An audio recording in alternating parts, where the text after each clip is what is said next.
Alors, Torah 96, jusqu'avant son voyage en Israël. Ouais. Le méchant fait des projets contre le juste et grince des dents contre lui. L'Éternel rit de lui, car il a vu que son jour viendra. Voici ce dont il s'agit. Une question se pose. D'où peut provenir une pensée étrangère chez le juste qui aspire à prier avec une profonde ferveur? Nos sages, de mémoire bénie, n'ont-ils pas affirmé: celui qui vient se purifier, on lui vient en aide? Mais voici ce dont il est question. Depuis la brisure, les étincelles, donc la grande brisure qu'il y a eu au moment de la faute, c'est compliqué tout ça, donc on va pas entrer en détail, mais depuis la brisure générale, disons, les étincelles sont tombées dans tous les mondes, mais grâce aux prières des justes, elles remontent peu à peu de degré en degré.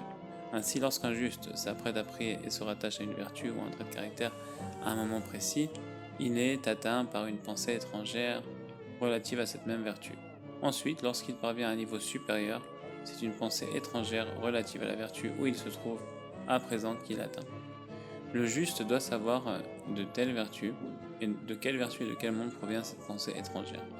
Il doit savoir également comment élever vers le monde et vers la vertu dans lesquelles il se trouve à cet instant.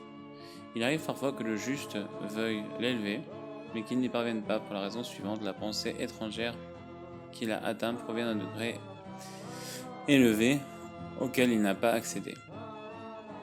Il lui est donc impossible de l'élever puisqu'il se situe encore à un niveau relativement inférieur, autrement dit, au niveau dans lequel il se trouve pour l'instant. Mais alors, la question se pose à savoir pourquoi une pensée étrangère le surprend-elle prématurément. Sache cependant que je possède un enseignement que j'ai reçu selon lequel, lorsqu'advient une controverse quelconque sur un juste, une pensée étrangère relative à cette même controverse atteint alors un autre juste. Ainsi, sa volonté de s'élever, bien qu'il n'y parvienne pas, a pour conséquence de briser tous les acteurs de cette controverse par le seul pouvoir de la volonté. Et tel est le sens du verset.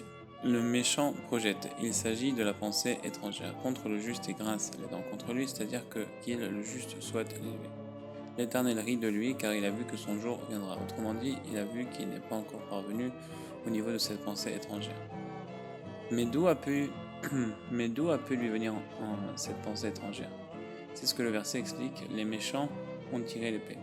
Que Rachi explique ainsi: épée au sens de guerre. Autrement dit, une controverse s'est réveillée contre un certain juste. Leur épée, c'est-à-dire la pensée étrangère relative à cette controverse, entrera dans leur cœur, c'est-à-dire dans le cœur des justes, et ce dernier désire par conséquent l'élever.